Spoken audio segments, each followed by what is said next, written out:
I now introduce you to our second wishing address speaker, who is Dr. Nadine Chahine. Dr. Nadine is an award-winning Lebanese type designer. She has an MA in typeface design from the University of Reading, UK, and a PhD from Leiden University, the Netherlands, and a Master of Studies in International Relations from Cambridge University. She's a CEO at I Love Typography Limited and the principal at Arabic Type Limited. Dr. Nadine's work has been featured in the 5th edition of Meg's History of Graphic Design. In 2017, Nadine was featured by Creative Review for their Creative Leaders 50. And recently, in 2021, Nadine was elected to the board of Type Directors Club in New York. Nadine's talk is titled Power and Politics in Arabic Type Design. Her talk will explore connections and relationships between power, politics, and identity through the theories of power in international relations and link them to the forms of power available to designers to use in their work. Nadine then links this thread to the politics of Arabic type design, identity, and expression. In her talk and presentation, Nadine also proposes that there is a place for both the classical and the modern letter forms in contemporary language and presents her exploration of the Arabic type design through key projects and milestones. So over to you, Nadine. Please welcome Dr. Nadine Chahine. Hi, good afternoon or good evening for you guys. I'm really happy to join you and thank you so much for the invitation. I have to have a little disclosure. If you hear funny sounds in my background, there's a small puppy who wants my attention. So I will try to ignore her.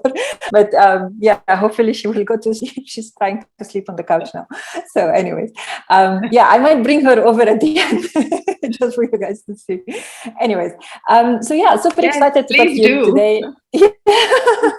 Yeah, she has the cone of shame because she recently had an operation. But anyways, I'm going to be speaking super quickly today because I know we're running over time, and the talk that I will be giving is normally a quite long talk. So I'm going to try to compress this, and I will just try to get us through it super quickly. Okay, so what is power? Power is the past, present, and future currency of international relations. It's the thing that is driving the relationships between different countries.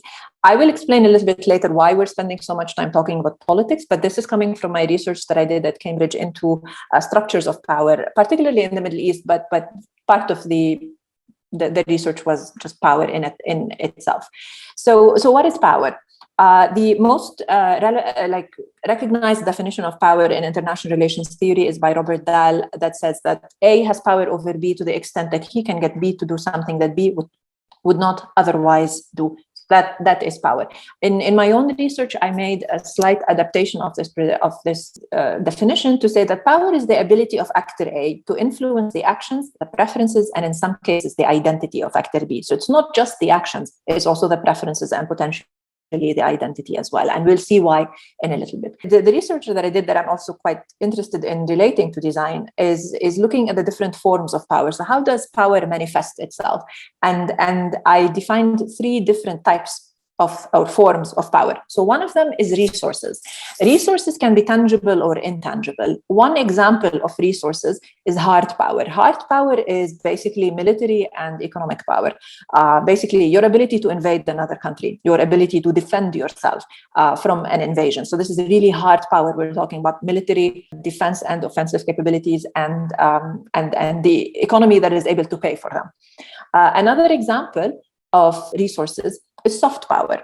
Soft power is an intangible resource. So the definition that Joseph Nye, who's the theorist who coined this term, he says that the ability to establish preferences tends to be associated with intangible power resources, such as culture, ideology, and institutions.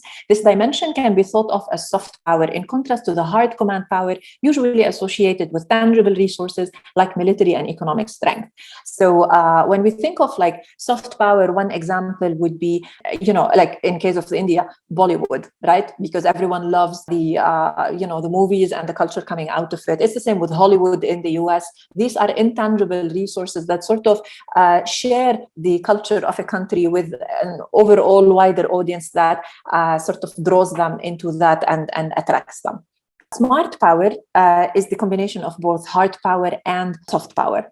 And recently, another term was coined, which is sharp power. Sharp power is basically the disinformation. When you try to sow discord by disinformation campaigns, by interference that sort of shakes the ground under your opposition, that would be sharp power. And we see quite a lot of it these days as well in the past few years, but it's been something that has been around for obviously a very long time. So those are the resources, so tangible and intangible resources. Another form of power is relationships, because the relationships, they form structures of power between two different entities. So one example would be the linkages between different countries, so client and patron states. So for example, Lebanon, where I am from, has many patron states. So because we have many different religions, France is the patron state of the Maronite Christians in Lebanon, Saudi is the patron state of the Sunnis in Lebanon, and then Iran is the patron state of the Shias in Lebanon. And then you get a few other, Qatar as well. And so there's quite a lot. And through the linkages, you get power relationships as well. And another form of linkages would be between the state and the citizens themselves, so the police, the judiciary. That structure of a state embeds in itself power for the state over the citizen. But the power is not only A over B, because even within these, B can still have power over A. So you cannot be a teacher without having students. So yes, the teacher has more power on the students, if you think of it, but then when you look deeper, the students also have power, because without the students, there is no teacher. It's the same with the jailer and the jailed, right? So those structures of power, you would think that the power flows from one into the other, but it can flow in another direction. And it doesn't always have to be by force.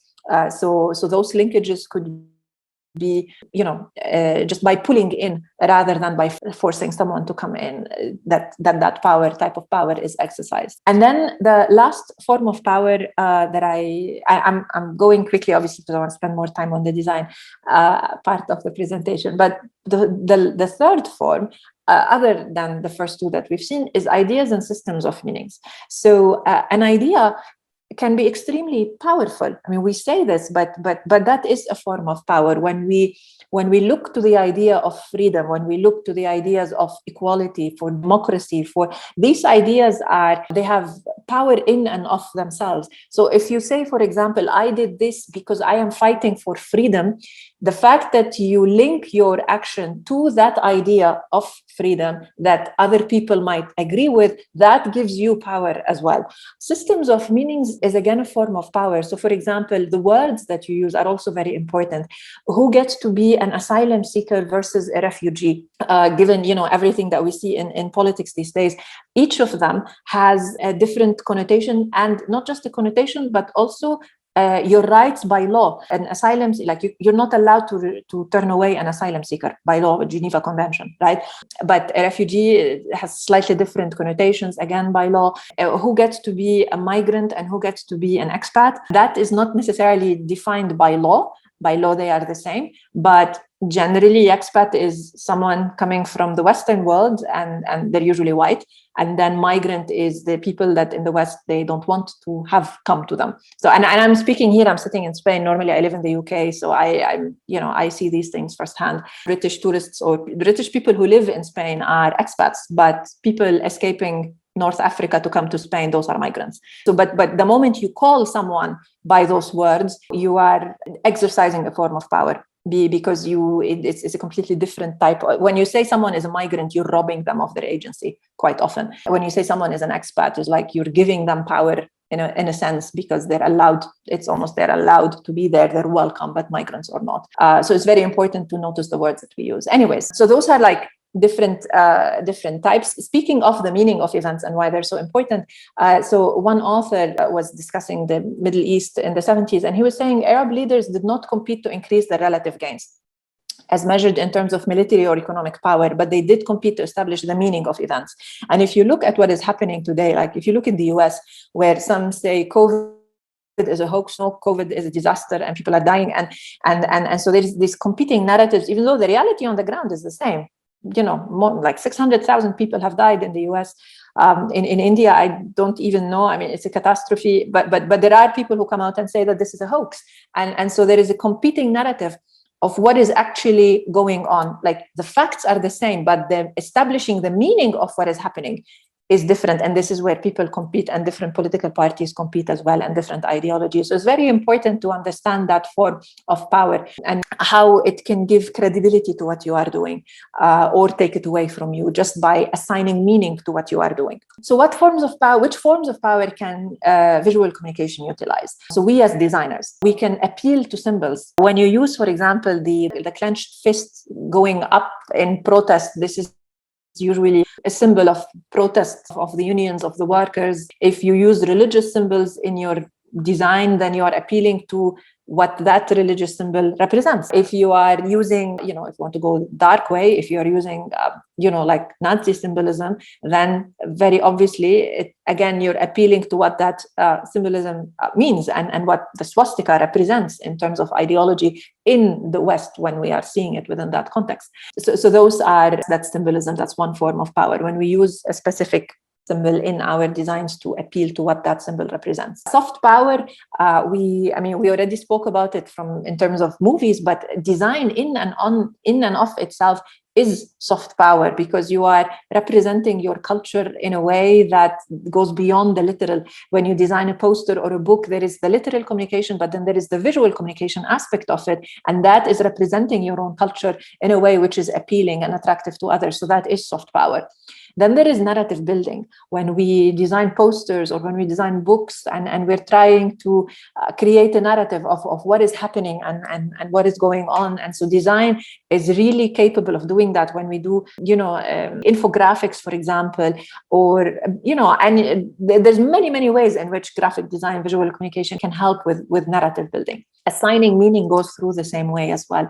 When something happens, clashes in the US in demonstrations, and then there is one demonstrator, she goes up and she stands against the police. And then if someone takes that photo and then they make a poster out of it and they're calling for, like Black Lives Matter or whatever, then you're assigning meaning to what that person standing in front of the police is doing.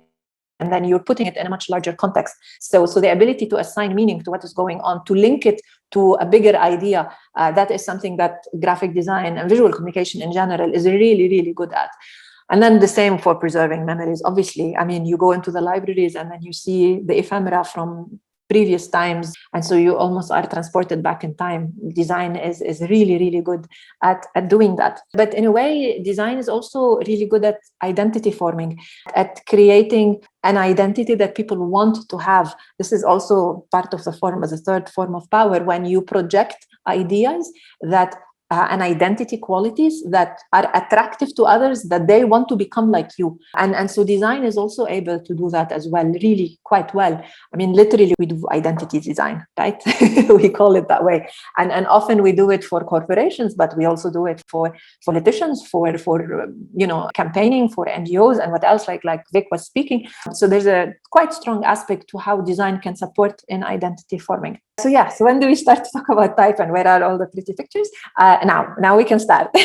So basically, I start with this because this is my mentor, Samir Sayer, who lives in Beirut. This is his atelier. What you see on the right is his, one of his work. He's my mentor. He taught me Arabic typography when I was at the American University of Beirut, very, very long time ago.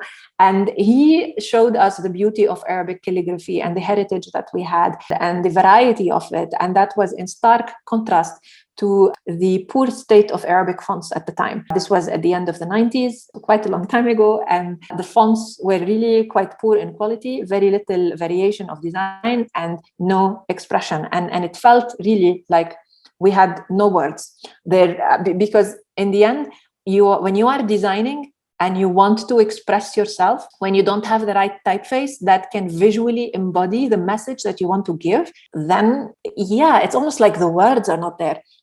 And so it's very important that we have a variety of expression in type design in order to be able to represent the different messages that we want to say. And there was, at the time, there was no possibility to be contemporary or modern or outgoing or informal, or even if you want to do a birthday card for a child, you also didn't have the fonts for it. So there was nothing. There was like a few traditional typefaces, and most of them poorly drawn, poorly spaced, and barely working. And so it was really a horrible state. And it felt an indictment of what it would be like to be an Arab, because like when I was at AUB, and we mostly designed in English, not in Arabic. And in Lebanon, you quite often see that. And so when we would design in English, then obviously all the Latin fonts, they all look nice. When we would get projects in Arabic, then we're all suffering and the designs don't look good because the fonts look so bad. And so it felt like it was almost a reflection of who we are, or even who we could be, because it looked so bad. And that was the thing that got me into type design, because I was unhappy with that relationship. It was not okay that we can design and look good when speaking English or French, but not when we're speaking Arabic. It felt wrong on so many levels, but particularly in terms of ideology and the politics of it, that it's like we do not deserve better, and that was not okay. But no, we do. And we need to look for modes of expression that support our ambitions of who we want to be as contemporary Arabs today, and that we get to decide this, nobody else. And so what I will show you here are a series of projects and they're not in chronological order, but just based on theme of what words I was looking for in type design and how I saw those in particular typefaces. So one of them is identity, the role that type design plays in giving voice to a culture and to giving your identity. And not one typeface can do that. Obviously, you do this over the thousands of typefaces that every language and every script needs. But it was important to recognize the role of type design in forming that identity. And so this is the Dubai project. So I was commissioned while, I was at Linotype and then Monotype from 2005 until 2018. So quite long career. And so most of the work you will see is from that period. I have not updated with my latest designs, even though I should. But anyway, so I was still at Monotype, and I was hired to create a typeface for Dubai in Latin and Arabic. And of course, I had my team with me. I was the type director at the time there. And so we are a total of 6 designers. And what you see here is the Arabic, then the Latin. And the idea was that you would design this typeface ships for free with Microsoft Office 365. And so it needed to live with Office, and it needed to have the relationship between the Latin and the Arabic, where they can live in harmony, they can have that openness of the design, and there is no conflict between the two, to represent the way that different cultures can live in Dubai, again, without conflict. And the typeface is a no-nonsense type of design, is very relaxed, and is quite easy to read, and really made for office communication. Other words that I was looking for was modern, progressive, professional, 21st century, just like that ambition to like join the rest of the world rather than to be stuck in the past. And so I have, over my career, designed quite a lot of Arabic typefaces. One of them is the Noya Helvetica Arabic, which is trying to bring neutrality into Arabic, and which was quite a difficult task to do at the time. And this is quite a long time ago. Another example is the Universe Next Arabic, which again, looking at neutrality in Arabic, but in a slightly different way. And I've designed quite a lot of Arabic companions to like very popular Latin typefaces because of my time at Linotype and the Monotype. And it was entire exercise is like one long experiment in trying to find how do we match Latin and Arabic, and how do we do that? Because when I went to Reading the same year like Veronica, there was nothing at the time that we could look at and say, okay, this is how Latin and Arabic can work together. And so when I was working on Kufia, there was really nothing I could look at. And it was the first typeface that had, matching sort of spirit between Latin and Arabic, and by the same designer at the same time. There was nothing like that before. And so everything that you see here is one long experiment, trying to see how do we get these two scripts to talk to each other, even though they are so different. And this is Adrian Frutiger looking at the first sketches of Frutiger Arabic. You can see this is from September 2004. He was quite happy with the design. And of course, this eventually became the Frutiger Arabic. This is the most popular of all of my typefaces so far. And it was designed to work for signage the same way that Frutiger Arabic was meant at the time when it was designed. And again, more and more experimentation into trying to find that match between the Latin and the Arabic so that they can exist in harmony while keeping the Arabic and the Latin. This one is the Avenir Arabic. It was the last typeface I designed for Monotype before I left in 2018. And yeah, again, it's a slightly different thing. It's supposed to match with a geometric sans serif like Avenir, but it also still maintains that fluidity of movement that we see in the Arabic. This is the custom typeface I designed for Sony, the SST Arabic. And again, it tries to bring that contemporary flavor into Arabic. And while, of course, matching, it was part of a much bigger custom project, which had Latin, Greek, Cyrillic, Devanagari, Arabic, I think Japanese also. Actually, I'm not sure it had Devanagari, to be fair. I think it had Thai. But anyway, so it was a quite large project. I only worked on the Arabic. Then other words and themes I was interested in pursuing, like how do we get to be smart? How do we get to be advanced as a society and as a culture? And how can we be hopeful for the future? And how can we bring enlightenment to the Middle East? There was this paper that was saying that the average Arab read 4 pages a year in a book, 4 pages of a book in a year. And I really hope that is not an accurate number, because that would be a disaster. But if you look at all the problems in the Middle East, you really feel that this is what we need. We need better education and we need better enlightenment, to be honest. That's what we need.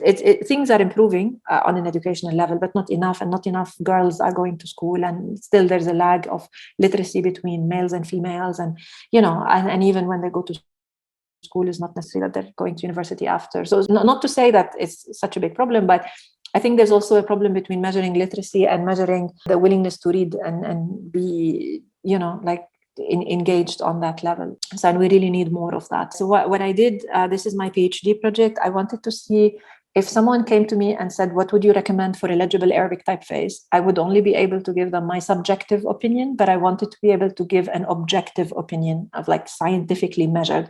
And so I went and I did the PhD and I designed this family of 3 typefaces with increasing levels of complexity, the same that we would see in Arabic. So we have the newspaper, then we have the book, a little bit more complex, and then you get to see the equivalent of what is in the manuscript, so the dynamic Arabic. And here you see in blue the simplified, so the newspaper style, and then the black is the dynamic, the one more complex. And I tested with eye tracking. I went to schools and I tested with children and had them read, and eventually it turned out that the simplified is more legible. So it has less complexity of shape, and so people were reading it faster. Like, for example, what you see over here.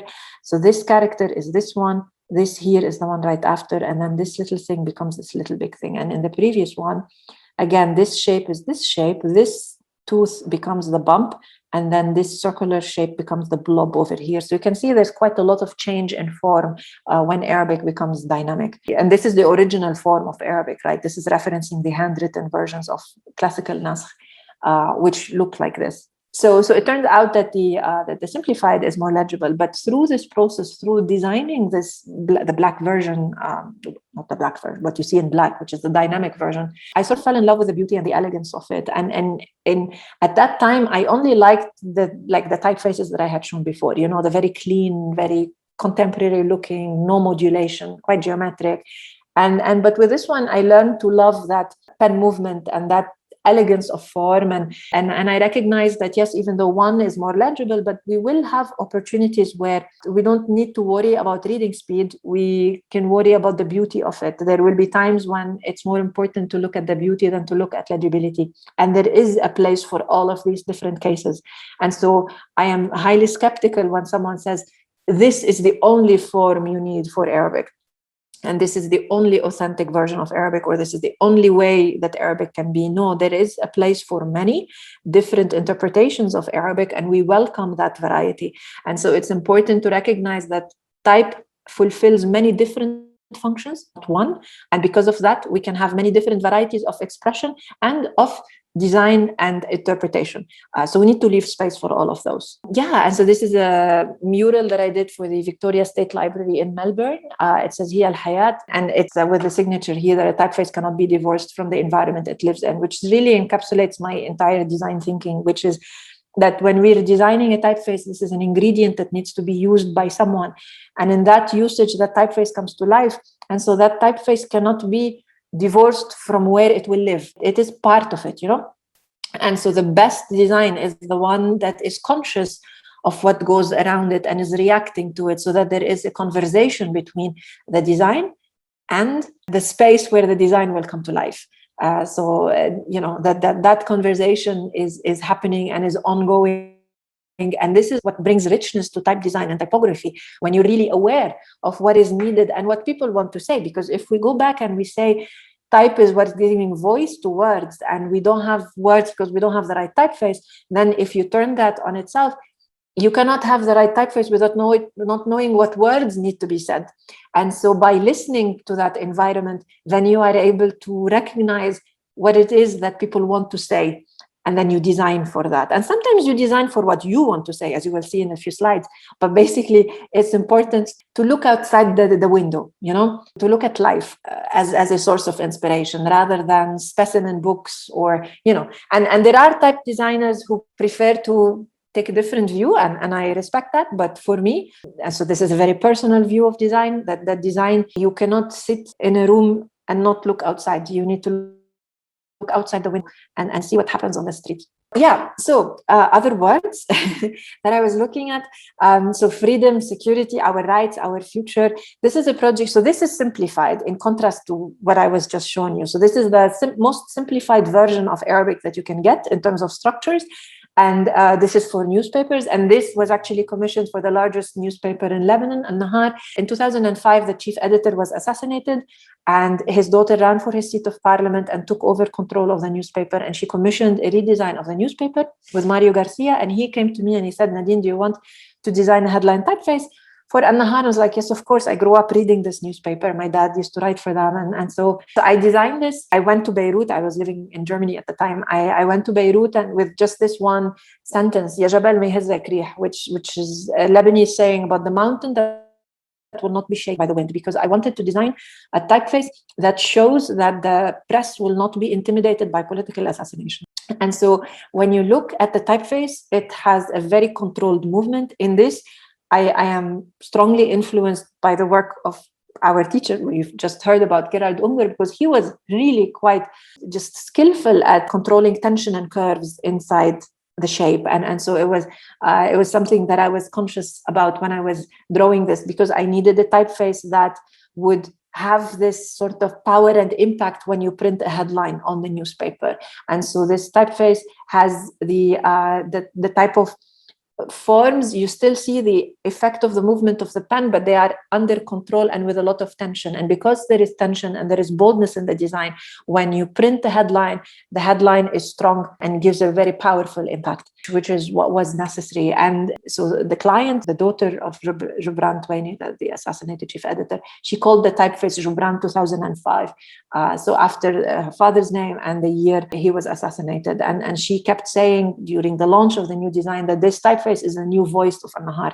So it was really the client giving us the best sort of feedback ever to a project, that she has taken this over to recognize its role in, you know, and how important design is in communicating. And this remains one of my favorite projects because of that, because it was able to communicate on a political level, something which is really important, which is the freedom of the press. Then we relax a little bit with more looking at beauty and harmony and elegance.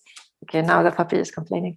So we'll wrap up in a little bit and I bring her to you to see.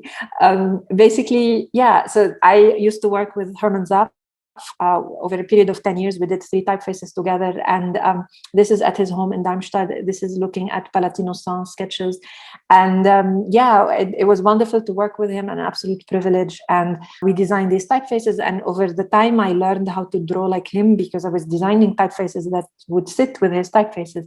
So this is Palatino Sans Arabic.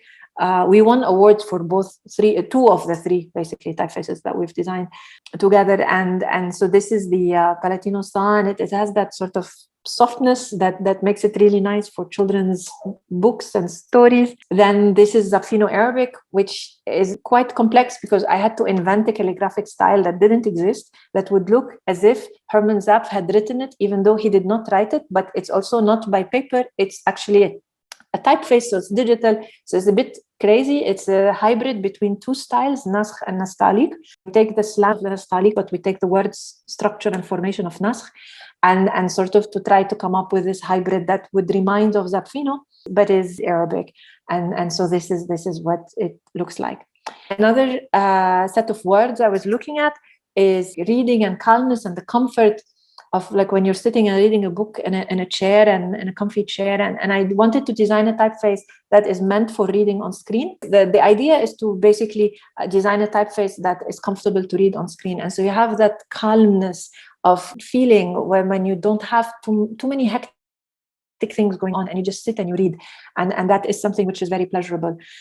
Then recently, so I will show you now some recent designs that I've done, and then we'll be done in a minute. So I have been designing other things as well. You can see them on my site, arabictype.com. Also on I Love Typography, which is now a shop, by the way. I should like plug in our new e-commerce shop. But basically, I've been wanting to experiment with typefaces that convey emotions, because quite, like the first period in my career, I was more looking for typefaces that work for branding or what companies need or designers need. And then recently, I still do that in my custom projects and also for the library, for the other work that I'm not showing here. But basically, this is about exploring emotions. So typefaces inspired by emotions. And so one of them is that emotion of being in Beirut and being in Hamra Street. So the typeface is called Hamra Street, to bring that back, that sort of informality of life on that street where I grew, and that type of friendliness and camaraderie you had. Again, now you hear her, she's properly complaining. Anyway, so that is Hamra Street, and this is the thin version. This one is an exploration of grief. So it's about drawing something, and I was going through that. So it was really about drawing as dark as I could, the typeface that is as bold and as black as I could expect. It's called Sawad. It's available for free as well. So you can just go to I Love Typography and just download it for free. And this one is just, there's quite a paradox in it, because grief is one of the worst emotions that you could go through. But at the same time, the typeface turned out to be so, like beautiful, which is quite a shock. I was not expecting that. I didn't even know what I was drawing when I drew it. And to be honest, I don't like to speak about it. So, but anyways, it's supposed to be, super, super, super dark. And like, you can see the tiny, aggressive counters in the middle. And this is the hurt, I think, in the middle of all the blackness. But anyways, so that's Sawad, which you can get for free. And then Kafa Kadiban, it's called Kafa, the typeface. Kafa Kadiban means enough lying. And this is meant for this. So that's the last thing I show you. So Trump came to London in 2018. It was his first official visit as president to London. I am completely opposed to his politics. And there was a demonstration in London, obviously, to demonstrate this guy's politics and what he represents. So I wanted to, just demonstrate. And I thought, the guy is xenophobic. If I protest in Arabic, it will be even worse. So I designed this poster that said, enough lying. So stop lying, stop hating. And then I liked it so much that I developed it into a typeface, which you can also download for free from I Love Typography. And this on the right is the baby blimp. So this is the Trump. They made it fly, basically. This is baby Trump. So anyways, so that was that. And thank you. And I will stop sharing. I will bring Charlie for you guys to see her. Just give me a second. So this is. Oh, that's so wonderful. Hello. Oh, he's so sweet. No, it's a she. She, all right. Oh, she's beautiful. Thank you. Anyways, Good. So thank you so much, Nadine, for your very energetic, very engaging presentation. You took us from different types of power into how power can really affect a designer's work. And then you shared your type design and your identity design projects that were meant to bring back a sense of entitlement, sense of dignity and pride to Arabic. I really, really appreciated your presentation, and thank you very much for that. I will open the floor now for questions. You may post your questions on the chat, or you may actually just unmute yourself and ask the question. The questions can be for either Nadine or for Veronica, the two speakers that we just heard. Can I ask a question? Yes, of course, Ajanta. Hi. Hi, Nadine. Your presentation was, you made power your linchpin of the presentation, and it was actually full of power. And everything you said, one after the other, had something to do with power. And why not? I mean, you come from a part of the world that Western world has really gone and messed up, because it just went and divided up the place and done all kinds of things. And if I were a Lebanese, I would be very angry. But anyway, so that all that. We are. Yeah, I mean, I was horrified to read some time ago a treatise where in 1900 something, early 1900, the English and the French simply got together, sat at a table and said, okay, let's just do this. And the entire Arab world was just divided. No, it was a line in the sand. It's the Sykes-Picot. It's the Sykes-Picot. And that has happened in our country too. And, to use an uncharitable word, what the hell? But anyway, sorry, Kumkum, but what to do. Now, to come back to an observation I want to make, I find that apart from the fact that you've worked with great designers, Herman Zapp and others, managed to draw the essence of what they stand for. Frutiger also. I find it quite interesting that for the different works you've shown, you've actually supported them with a set of thoughts or ideas or values. In one, it is beauty, harmony, elegance. In one, it is ready, calmness, comfort, soothing. In one, it is bold, powerful, expressive. There are 5 sets that you expressed, and against each you've had works to show. And I really appreciate that, because I think that oftentimes designers with no particular slur meant or anything, it's just the way that the right side of the brain works, that they just sort of plunge into something, come up with something, and then they show it to you. And it is for you to have to figure out how to scientifically place it in a certain way and then present it to others, because design is about being able to use it in future, right? And that justification or the rationale is often missing, although I'm sure it's there in the head of the designer. And and by doing that, and you did say that, I just wanted to figure a scientific way of presenting Arabic typeface, and you've used this, which is so good. And maybe you could turn these into concept models and say that in this set of concept model, I came up with this, and then this was the methodology. Perhaps you've already done it. I'm just saying it. Yes. Yeah, absolutely. I mean, it sounds funny, but so my PhD is published, if you Google my name and then put PhD Leiden University, then my entire dissertation is there, including the method, because we used eye tracking. So we measured the eye movement of the students while reading different paragraphs set in different typefaces, then with data analysis, then statistics. Sorry, look who's sleeping. For you, and puppy eyes, no? So it's already there, and I think it's I really appreciate your comment. Thank you, because it's very important. Because after the PhD, I finished, and it just happened that we started at Monotype doing collaboration research with MIT Age Lab. And so we worked together for 6 years, and we were looking at the effect of typography on reading, things like size, black on white or white on black, on weight, effects of weight, many different questions that designers have a lot of opinion about, but very little subjective basis for. And we discovered that on quite a few occasions, what we thought as designers was actually wrong.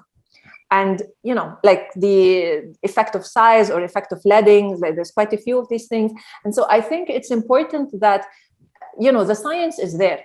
The researchers, experimental psychologists, they're there. The psycholinguistics, people interested in reading, they're there. All we have to do is connect with them, do research that we better understand the reading process. Because if we want to design for people to read, we're not living 500 years ago. We are able to test.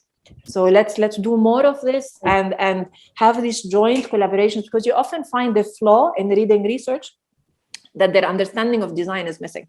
Right. But in our research, there is no understanding of psycholinguistics, Exactly. experimental psychology. So we need to bring these together. And like, if you look at Kevin Larson, for example, he's the lead researcher at Microsoft. He's done an amazing job, advising so many of the people, of the students doing research on legibility, for example. And so we need more people like this, and we need to bring it together. Yes, MSR, they have Charles Simoni and Larson and others. There's Larry Tesler at Yahoo, vice president, he's passed away. They were all from Xerox PARC, and they were very much into systematizing. Yeah, I was just thinking, Kumkum, I was thinking that Nadine should be called for workshops in future. And the reason why I say this is because it's our job to pass on well-structured thought process to students.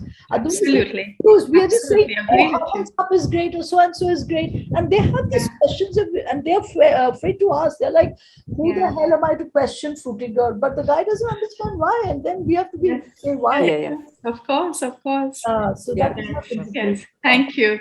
Nadine, there are a couple of questions for you in the chat box. One is by Jayesh and one is by Daniel Lewis. Jayesh's question says, how long would a similar project take? It requires a lot to be done. Love the work. I mean, which project? Exactly. So Jayesh, do you want to just elaborate what you mean by this? Yeah, I will start answering the second question. In the meantime, Jayesh can maybe put in the chat so that we don't lose that's time. A good idea. We don't lose time. So the second, like, what is the responsibility of an artist or a designer in the context of social justice? I think our role is to amplify voices. Like, you see designers who will come and say, I will design a protest typeface based on the handwriting of someone who protested. You will have things like this. I'm not really a big fan of such projects. I am more a fan of finding someone who has something interesting to say and putting your services to them. Like, you want to design a poster, let me design it for you. You have something like the same way you work with a client, find the people who have something important to say and put your services to them to help amplify their voice. Correct. And that's it. Yes. Okay, Jayesh has clarified saying the Dubai project. Yeah, so the Dubai project, we were 6 designers in total, and it took, I think, maybe the entire process was a month and a half, but I think design terms, like, it was 6 months. Normally a project, it's not supposed to take this long, not with 6 designers on board, but because of the way the project happened and because of the scale of the project, I mean, it's shipping with office and then it's Dubai, and we knew it will get a lot of scrutiny. So we need, like, one of the 6, his entire job was to look at the outlines from one glyph to the next, just to make sure everything is okay. It was, we got a lot of scrutiny, but everyone loved the typeface, thank God. And so it depends on the level of experience. If you're an experienced type designer, it's a question of a few months. It depends if you're designing both Latin and Arabic, or if you're designing only one of them and you have somebody else with you. So it really depends on your speed of design. It depends on your skills. It depends on, this is really funny, by the way. I don't think I've ever given a presentation where my puppy is, like, actively sitting on my lap. But anyways, and basically, it depends. I think the more important is to see what contribution can I make. And if you are happy and excited about the project, the time is irrelevant, right? Correct. They stay. The typeface remains, even when we all go. Correct.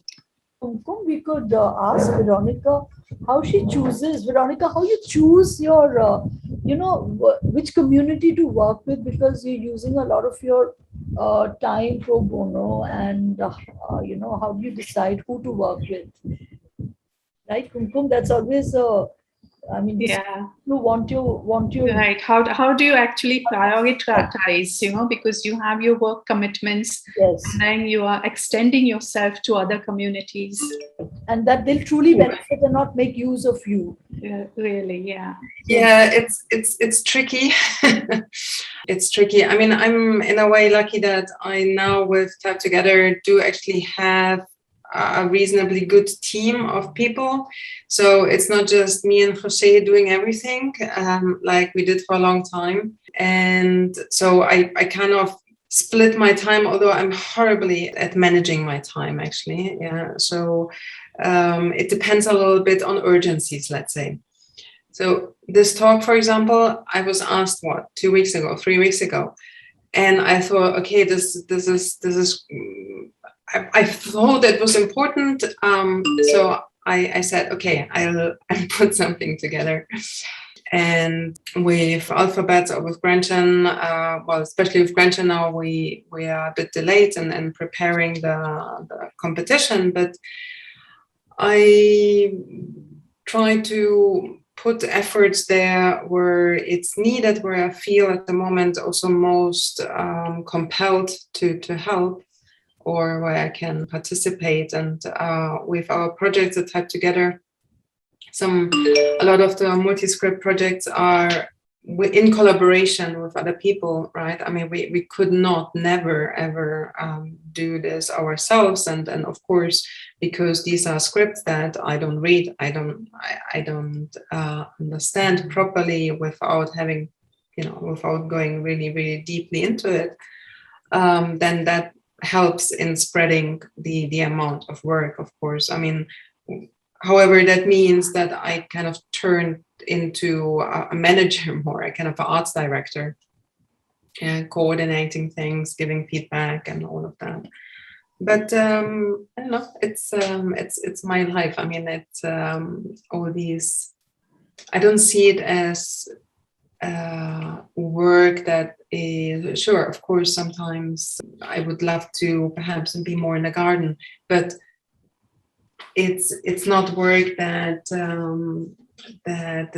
is kind of difficult, or no, that's not true. No, what I mean is that makes my life hard, yeah, or I enjoy, I love it, I enjoy doing it. So that's just one of the important parts, and in a way I feel very privileged to be able to do that, to work in a field that I love, where I meet wonderful people, where there are these exchanges like now, where we get to interact, where we get to learn from each other and share. So this gives kind of a lot of, it gives motivation. So yeah. Right. Well, you obviously make your choices very judiciously, because you decided to speak for our conference, and thank you for that with joint hands. Thank you. Apologies for the delay, but there were, and you have a tremendous set of values you outlined: being fair, offering, putting out attributions, being, your generosity and sustainability in terms of, your work. But this time, Veronica, part of the reason why we ended up reaching late is not meaning to sound offensive, but we wanted to put on the plate two things. One, that we wanted to actually find a talent, especially from the Western world, that are not necessarily the known names. You chase the known names and then write back saying, I don't have the time, no, I can't, etc., etc. Then you feel that surely time has not stopped with them. There's a lot of work going on, and we need to find them. And so it took us time to find them. The second thing was we wanted to cover every continent on Earth.